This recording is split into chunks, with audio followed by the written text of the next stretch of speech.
Fala galera, um bom dia, aqui Elias diretamente de Antofagasta, Chile para vocês. Como vocês estão? Espero que todos estejam bem.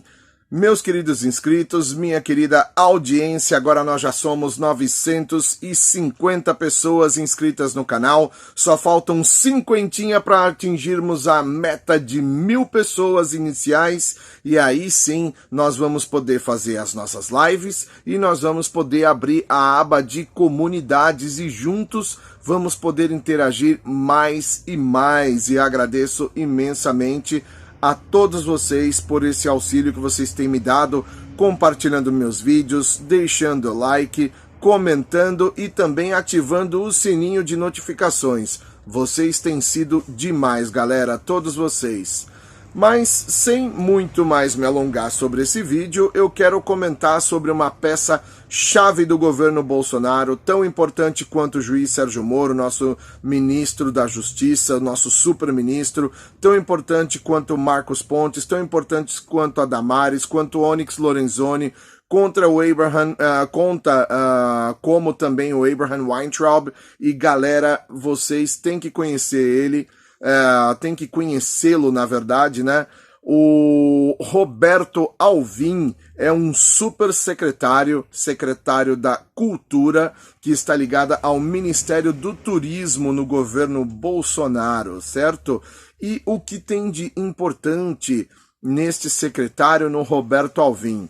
Começando que o cara, ele é diretor de artes. Além dele ser diretor de artes, ele também é um cara cristão e ele fecha completamente com as ideias do Bolsonaro e está em perfeito alinhamento também com o tipo de gastos da cultura os quais ele vai fazer.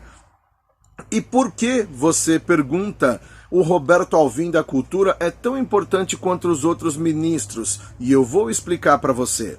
Vocês sabem que antigamente o comunismo e o socialismo, ele tentou através da força, da guerra, da revolução armada, entrar nos países quase todos da América Latina e também da Europa, né? Só que o que aconteceu? Não acabou dando muito certo, porque tanto os Estados Unidos quanto outros aliados também, vejam meu vídeo sobre a Polônia, na invasão comunista nazista que teve na Polônia também no período da Segunda Guerra Mundial e pós-Segunda Guerra Mundial, que vocês vão entender melhor. Então, acabou que o comunismo e o socialismo falharam em espalhar suas sementes pelo mundo através da força, até que veio um certo senhor chamado Antônio Gramsci, que colocou com maneira ímpar, de maneira exata, perfeita, cirúrgica, a ideia que somente através da cultura, através das escolas, através das universidades, dos colégios, ou seja, do meio acadêmico, da música, da cultura, das pinturas, de tudo, é que o comunismo e o socialismo conseguiriam mesmo de verdade pegar as pessoas desde o coração, desde a sua mente, desde a sua ideia, se transformando como se fosse todo assim um mar de lindas flores abertas assim com seus botões exuberantes, quando na verdade sabemos que em qualquer embalagem que seja, o socialismo, o comunismo tem um lado muito cruel e feio. Então, o que acontece com o gramscismo? As artes, principalmente nos anos 20 aí no Brasil, acabaram tomando um golpe muito forte com a tal da Semana da Arte, bem entre comillas, bem entre aspas mesmo, arte moderna, que ocorreu aí em São Paulo, né? E o que aconteceu desde essa data? Todos esses artistinhas que estavam na marginalidade, não digo marginalidade de serem bandidos, eu digo a margem da arte verdadeira. Porque tem pessoas que falam assim, mas o conceito de arte é abstrato, que não sei o quê. Não. Não. O conceito de arte não é abstrato porcaria nenhuma. Isso foi mais uma ideia esquerdista plantado na cabeça de todo mundo para que você aceite qualquer porcaria como arte. E não é arte. Arte, ela é imortal, ela cria o clássico, ela cria obras que perduram por séculos e séculos adiante e todo mundo conhece essa arte, todo mundo tem interesse, todo mundo se admira. Veja, por exemplo, a pintura da Capela Sistina, feita por Michelangelo. Vejam os quadros de Leonardo da Vinci, de Vincent van Gogh. Veja também outras pinturas de grandes outros artistas que você pode conhecer no Museu do Louvre. E isso é o clássico, isso é o belo. Veja, por exemplo, também as músicas clássicas, sabe? Beethoven, Mozart, Tchaikovsky, Strauss. Isso são músicas que você ouve através do tempo e elas sempre vão ser clássicas, elas sempre vão ser perenes. E isso se perdeu em 1920.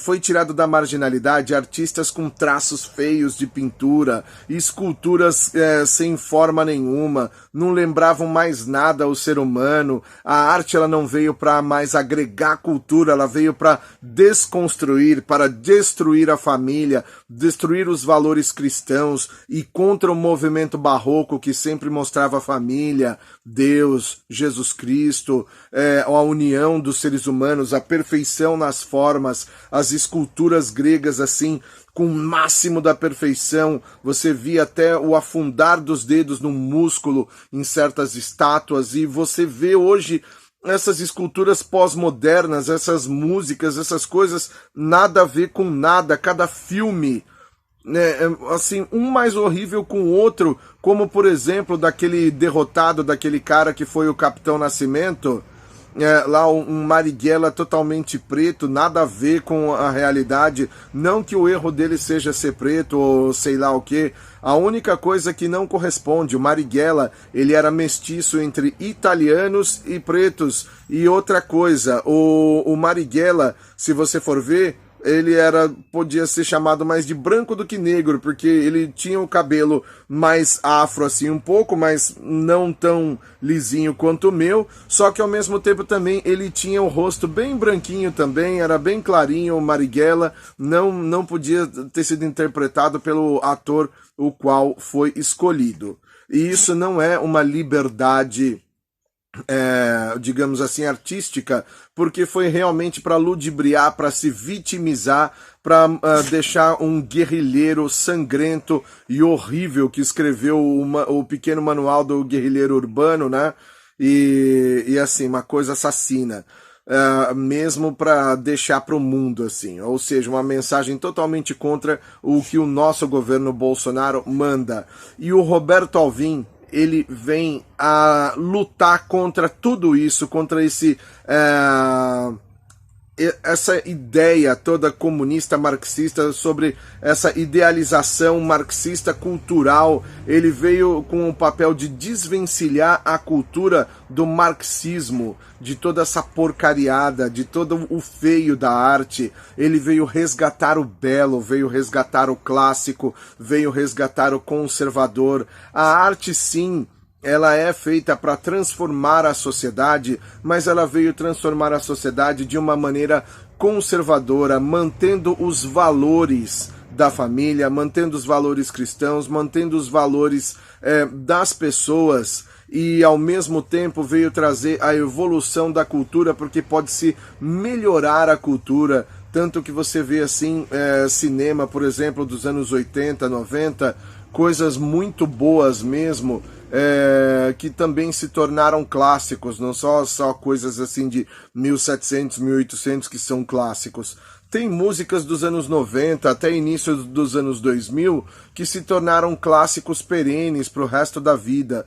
E o Roberto Alvim, ele veio resgatar isso.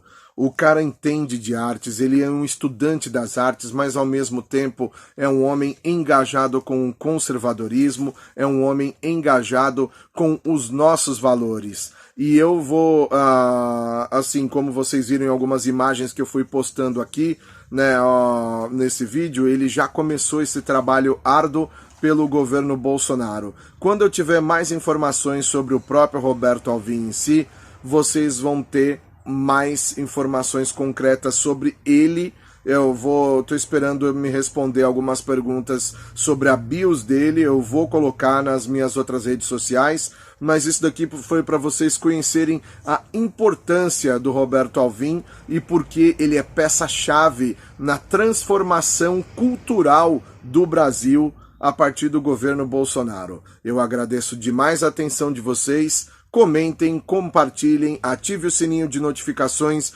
se inscrevam no canal e Elias out!